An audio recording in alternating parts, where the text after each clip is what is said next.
এই হলো কাণ্ড।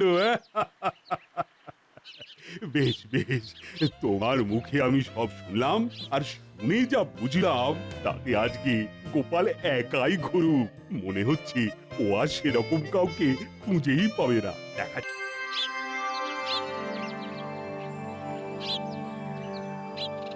প্রণাম গুরুদেব। প্রণাম গুরুদেব। আমি তোমাদের সকলের কুশল প্রার্থনা করি ঈশ্বরের কাছে। তোমরা নিশ্চিত সকলেই ভালো থাকবে। এখানে আপনার কোনো অসুবিধে হচ্ছে না তো গুরুদেব? না কৃষ্ণচন্দ্র, আমার কোনো অসুবিধাই হয়নি। তবে এই রাজকীয়ভাবে থাকতেও আমি অভ্যস্ত নই। এই 7 দিন তোমার রাজ্য আমি বেশ ঘুরে দেখলাম, সবাই বেশ ভালোই আছে বলে মনে হয়। আজ্ঞে গুরুদেব। আমি আজকেই আবার হিমালয়ে ফিরে যাব বলে মনস্থির করেছি। সে কি গুরুদেব, আপনি তো মাত্র 7 দিন হলো এসেছেন, আর কিছুদিন না কাটিয়েই চলে যাবেন? যেতে তো আমাকে হবেই কৃষ্ণচন্দ্র, তবে মনের মধ্যে তোমরা সব সময় উজ্জ্বল ভাবে থাকবে। বেশ, আপনার যা ইচ্ছা। তবে যাবার আগে আমি তোমার সভাসদদের উদ্দেশ্যে কিছু বলতে চাই। নিশ্চয়ই গুরুদেব, এ তো আমাদের সভাসদের পরম সৌভাগ্য। আপনি বলুন বলুন। একে তোমরা বিদায়ী ভাষণ হিসেবেও ধরতে পারো, তবে আমার কথা তোমরা মনে রাখবে বলেই আশা রেখে কথাগুলো আমি বলছি। নিশ্চয় গুরুদেব, আপনার কথা শুনতে আমরা অত্যন্ত আগ্রহী। প্রথমে আমি যে কথাটা বলছি সেটা হলো, সভাসদ মানে তোমরা প্রত্যেকে নিজের কাজে ব্যস্ত। এটা অত্যন্ত আনন্দের কথা। যে যে কাজে পারদর্শী সে সেই কাজেই ব্যস্ত থাকবে, এটাই তো স্বাভাবিক। কিন্তু যে যে কাজের উপযোগী সেই কাজ বাদ দিয়ে অন্য কোনো বিষয়ে কতটা জ্ঞান আছে সেটা কিন্তু ভাবার বিষয়। নিশ্চয়ই গুরুদেব, নিশ্চয়ই। অত্যন্ত সামান্য জ্ঞান সবার প্রত্যেক বিষয়ের ওপর থাকাটা জরুরি, তা সে সামাজিক হোক, ধর্মীয় বা আর্থিক হোক। আমি চাই প্রত্যেকে গুরুদেবের উপদেশ মন দিয়ে শোনো। উনি তো চলেই যাবেন, কিন্তু এমন অমূল্য জ্ঞান তোমরা আর কারো কাছ থেকে পাবে না। আপনি বলুন বলুন গুরুদেব। মানুষের জীবনের প্রকৃত উদ্দেশ্য কি? সুস্থ থাকা এবং ভালো থাকা। ঠিক ঠিক। এখন এই মানুষের মধ্যে মহাপুরুষকে, যে নিজে কখনো রেগে যায় না, এইটাই হলো মহাপুরুষের বিশেষ গুণ। তার কথায় হয়তো অন্য লোক রেগে যেতে পারে, কিন্তু সে কোনো অবস্থাতেই রাখবে না। এই মহাপুরুষের সংখ্যা সারা পৃথিবীতে খুবই অল্প। তাহলে আমাদের সবার জন্য আপনার বিশেষ উপদেশ কি গুরুদেব? এটাই আমার উপদেশ, তোমরা কোনো অবস্থাতেই যেন কেউ রেগে না যাও। যত কঠিন পরিস্থিতি আসুক না কেন, ঠান্ডা মাথায় শান্তভাবে নিজের কাজ সমাধান করতে হবে। এটাই আমার আজকের বাণী। এখন আমি হিমালয়ে চলে যাচ্ছি। তোমরা তোমরা সকলে ভালো থেকো।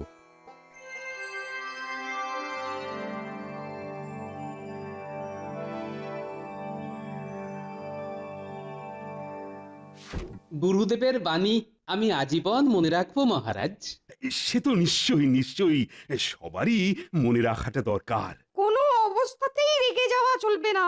তবে সবাই তো আর মহাপুরুষ হতে পারে না, তাই না? যেমন গুরুদেব বললেন, গোটা বিশ্বে এমন মানুষ খুব কম আছে। কিন্তু আছে তো।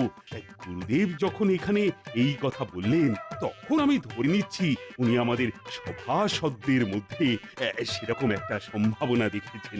আমাদের রাজ্যের অন্য লোকও হতে পারে মহারাজ। হ্যাঁ হ্যাঁ হ্যাঁ, সে সম্ভাবনাও থাকছে। তবে সবার দ্বারা হবে না। যেমন আমাদের মন্ত্রী, সে তো কথায় কথায় রেগে যায় মহারাজ। না না, কোথায় আমি রেগে যাই? আমি মোটেই রেগে যাই না। আমি বলছি আপনি রেগে যান। না না, কখনোই না। আরে মন্ত্রী মশাই, আপনি অল্পেতে রেগে যান, বিশ্বাস করুন।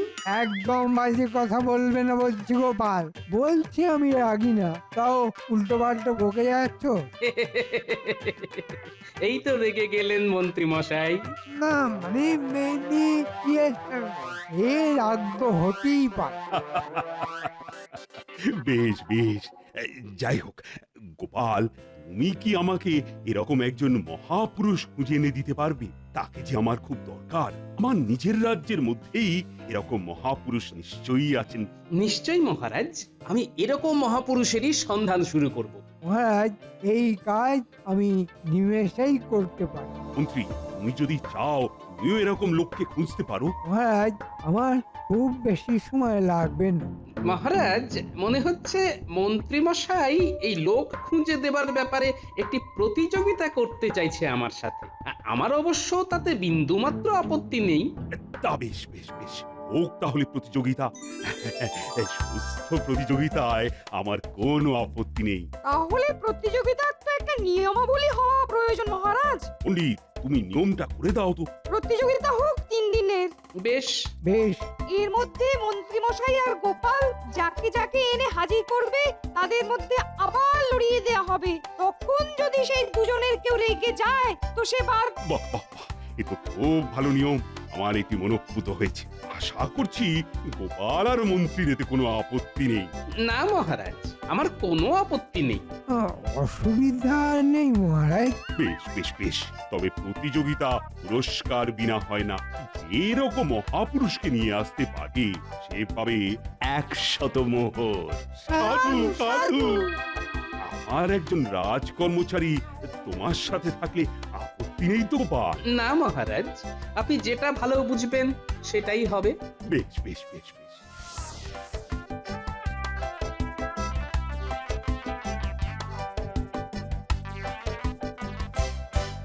বুঝলে ভায়া, তোমার আজকের কাজ বড়ই করুণ। তুমি শুধু দেখবে লোকজনকে আমি রাগিয়ে দিচ্ছি আর লোকজন আমার উপর ক্ষেপে যাচ্ছে। তবে ক্ষেপে যদি আমাকে মারতে আসে তবে তুমি একটু সামলে নিও। হ্যাঁ, যদিও মনে হয় না অতটা কিছু হবে। তা কোন দিকে যাবেন কিছু ঠিক করেছেন? চলো ভায়া, ওই বাজারের দিকেই যাওয়া যাক। ওখানে একসাথে অনেক পেয়ে যাব, বুঝলে। তা ঠিক, চলুন তাহলে।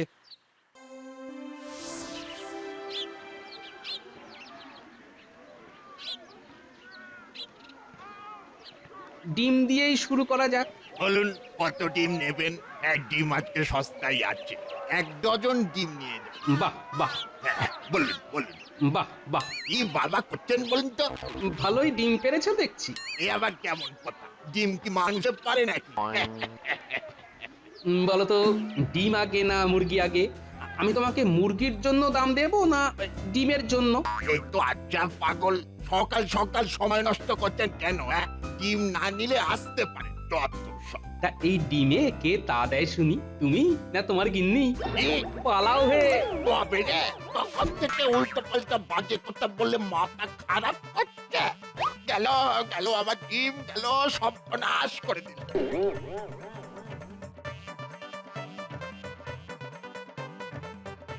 ওহ, আহ, বহুদিন পর এইভাবে দৌড়লাম। চলো, ওই যে ঘিওয়ালাকে দেখতে পাচ্ছি, ওইখানে চল। ঘি চাই ঘি, খাঁটি ঘি, সরেস ঘি।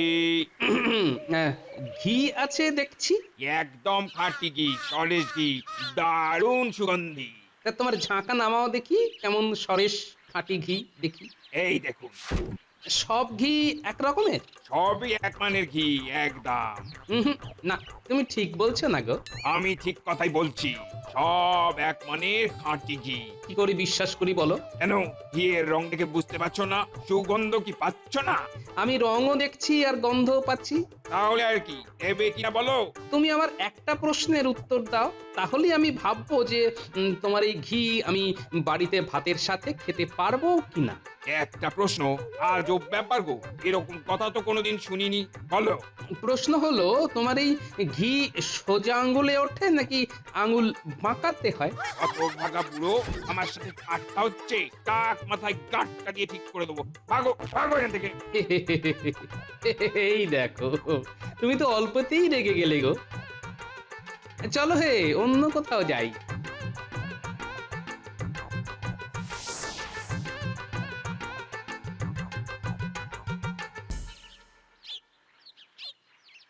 বলো গোপাল, এখন এইভাবে পথ আটকালে যে, যা বলার চট করে বলো। আমার আবার নিত্য পুজোর ব্যাপার আছে, বুঝুই তো। জানি জানি, ওই নিত্য পুজো করে ভালোই উপরি কামাই আছে আপনার, সব জানি। ছি ছি ছি ছি, তুমি দক্ষিণাকে কামাই ভাবছো? হায় ভগবান! আপনি নিত্য পূজা জানেন? কি বলতে চাইছো গোপাল? আমি জানি না তো কি তুমি জানবে?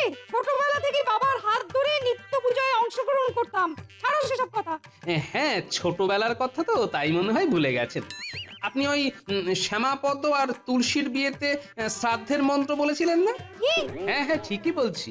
ওই বিয়ের আসরে আপনার শ্রাদ্ধের মন্ত্র বলাতে বিয়েটাই ওদের এখন ভেঙে যাওয়ার উপক্রম। ঘরে নিত্যি অশান্তি। অনেকক্ষণ ধরে বাজে কথা শুনে আসছি। কোথা থেকে দুধটে সব দিন খারাপ করে দিল।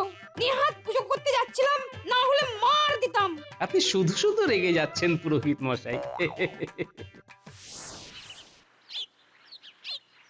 আরে, ওই দোকানি তো ধূপ বিক্রেতা, ওর কাছেই যাওয়া যাক, চলো। ছ্যা ছ্যা ছ্যা ছ্যা, ইস কি বিশ্রী গন্ধ গো! এই দোকানের সামনে দিয়ে হাঁটার উপায় আছে? হ্যাঁ, কেন কিসের গন্ধ? এখানে ধূপের সুগন্ধ পাওয়া যায়। হ্যাঁ, সুগন্ধ না ছাই? তোমার ধূপকাঠিতে গোবর মেশানো হয়, আর সেই গোবর মেশানো গন্ধে প্রতিবেশীরা বাড়ি ছেড়ে পালিয়ে যায়, মরা অব্দি উঠে জেগে বসে। তবে রে, চিৎকার করে বাজে কথা বলে আমার ব্যবসা নষ্ট করা? দেখাচ্ছি দেখাচ্ছি এখনই।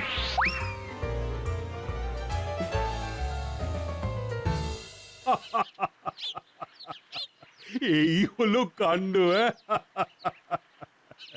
বেশ বেশ, তোমার মুখে আমি সব শুনলাম, আর শুনে যা বুঝলাম তাতে আজকে গোপাল একাই ঘুরুক। মনে হচ্ছে ও আর সেরকম কাউকে খুঁজেই পাবে না। দেখা যাক দেখা যাক। মহারাজ, আমাকে তাহলে আজ্ঞা দিন। হ্যাঁ, তুমি এখন আসতে পারো। এমন কি আছে যে রাগ করবে না? হ্যাঁ, এরকম মানুষ কি আদৌ আছে নাকি?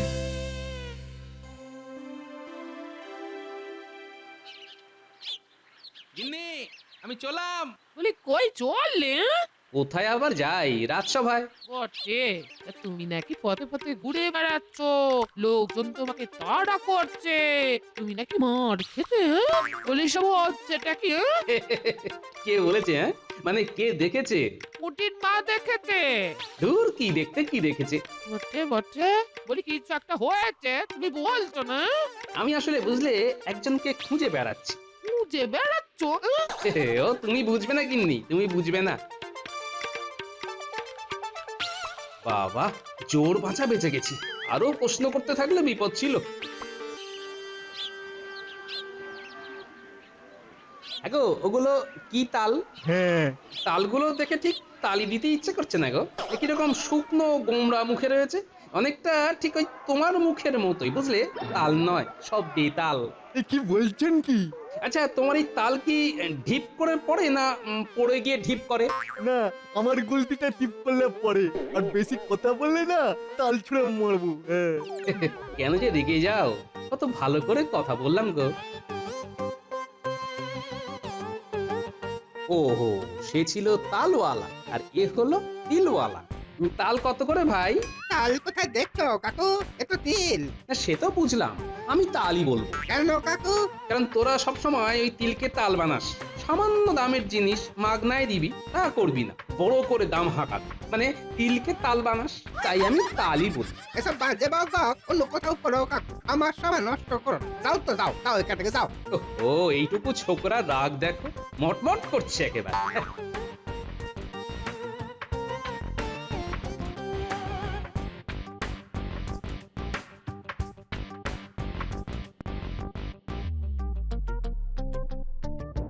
কি ব্যাপার গোপাল, তুমি এইখানে ঘুরে বেড়াচ্ছ যে? আরে রাজবাড়ি তো ওই দিকে, রাজসভা যাবে না? কি হবে গিয়ে? আপনার মতো বুজরুক যেখানে থাকে সেখানে কি আর উন্নতি হতে পারে? মানেটা কি বলতে চাইছো তুমি? হ্যাঁ, কি বলতে চাইছো কি? আমি বুঝলো 100% সত্যি কথাই বটে। আচ্ছা, আপনার রাতে ঘুম হয়? মানেটা কি? না মানে, আপনি সারাদিন যত পরিমাণে লোক ঠকান, তাতে তো সারা রাত লজ্জায় আপনার ঘুম হবারই কথা নয়। এই দেখো, ঠিক ধরেছি। তাই আপনার চোখ মুখ কিরকম ফোলা ফোলা লাগছে। দাঁড়াও দাঁড়াও, এত বড় কথা? আজ তোমার একদিন কি আমার একদিন? আমাকে আমাকে এত অপমান আমি সহ্য করব না। আরে দূর, মান অপমান বোধ আছে নাকি আপনার? খবরদার গোপাল, আমি আমি আমি কিন্তু এর শেষ দেখে ছাড়বো।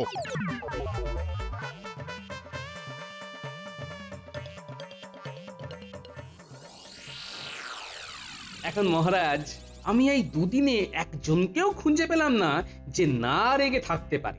এই যে রাজ্যোতিষী, সেও রেগে গেল। এখন তুমি যেভাবে বলছো তাতে রেগে যাওয়া কি খুব স্বাভাবিক ব্যাপার নয়?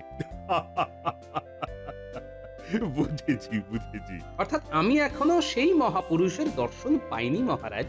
মন্ত্রীমশাই পেয়েছেন আশা করি। না মানে আমি দুদিন সেরকম কাউকে দেখিনি। ভেবেছিলাম তুমি একদিনেই কাউকে নিয়ে আসতে পারবে, কিন্তু তা তো হলো না। এখন আমাকেই আসরে নামতে হচ্ছে।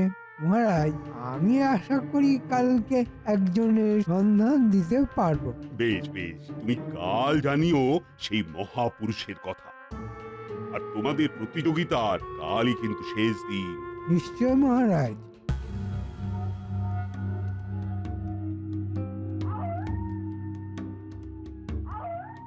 ভোলা, দরজা খোলো। কে কে এত রাতে? ভোলা, আমি মন্ত্রী, দরজা খোলো, কথা আছে। মন্ত্রী মশাই এত রাতে? সব কুশল তো? শোনো ভোলা, বিশেষ কারণে তোমার কাছে আসা। আচ্ছা, তোমাকে যা বলবো তা যদি ঠিক করে করতে পারো তাহলে তুমি আমার কাছ থেকে কিছু অর্থ সাহায্য পাবে, বুঝলে? কিন্তু কি করতে হবে? কাল তুমি সারাদিন কোথায় থাকবে? আমি ময়রা, আর কোথায় বা থাকবো? তুমি সারাদিন দোকানেই থাকবে। তোমার কাজ একটাই, তোমার সাথে কাল যা খুশি হোক তুমি কোনো অবস্থাতেই রেগে যাবে না। এ আবার কেমন ধারা কাজ মন্ত্রী মশাই? হ্যাঁ, এটাই কাজ। মনে থাকে যেন রেগে যাওয়া চলবে না। সবার সাথে ভালোভাবে কথা বলবে, যে যাই বলুক তুমি রেগে যাবে না, ঠিক আছে? এ আর এমন কি কঠিন কাজ? বেশ বেশ, ওই কাল আমি কিছুতেই রাগ করবো না। হুম।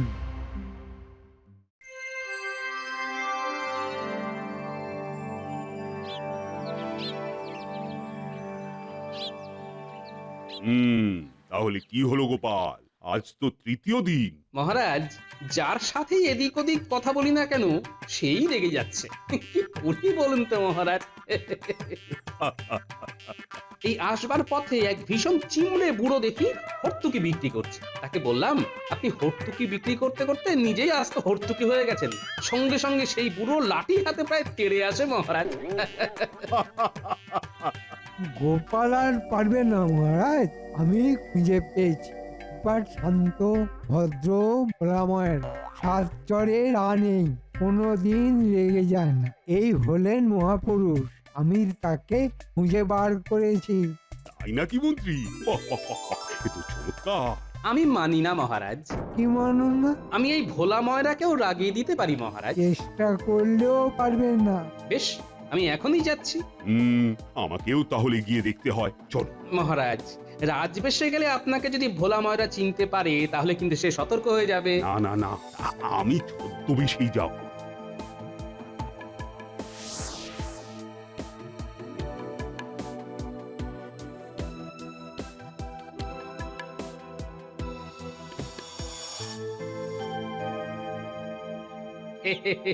কেমন আছো মহাপুরুষ ভোলা? মিষ্টি খাবেন তো? একটা কাজ করো, তুমি আমাকে 10টা রসগোল্লা দাও।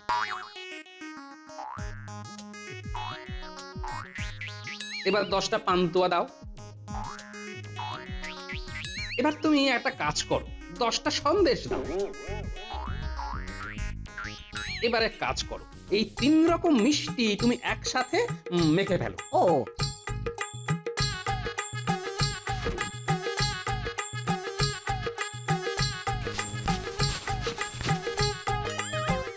এবারে এই মাখা দিয়ে তুমি 30খানা মিষ্টি বানাও। বেশ।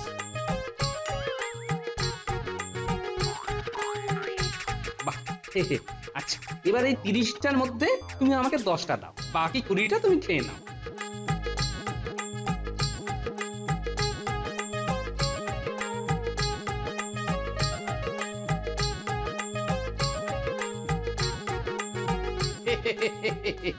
এবার তুমি বলো, তুমি কত টাকার মিষ্টি খেলে? তার থেকে আমাকে যত টাকার মিষ্টি দিয়েছো সেটা বিয়োগ করলে কত টাকা দাঁড়াবে? দূর, কি ভেবেছো কি তুমি? যা খুশি তাই আমাকে দিয়ে করাবে। দেখেছেন তো মহারাজ, আমি ভোলাকেও রাগিয়ে দিতে পারলাম।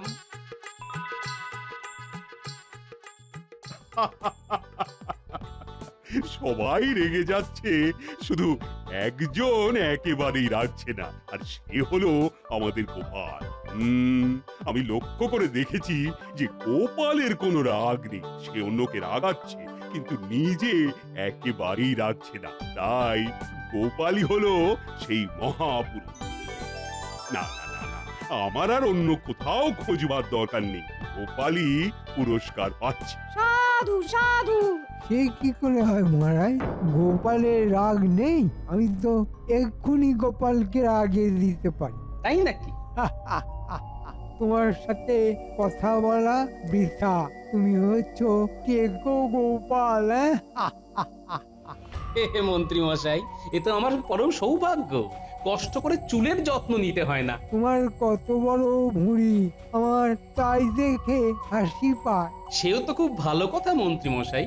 আমার বাড়িতে আমার গিন্নি খাওয়ায়, আপনাকে খাওয়ায় না। আপনার তো পাটকাঠির মতো চেহারা, এত টাকা পয়সা রোজগার করছেন তবুও খাচ্ছেন না। আড়ালে তো সবাই আপনাকে ওই শুক্তো বলেই ডাকে।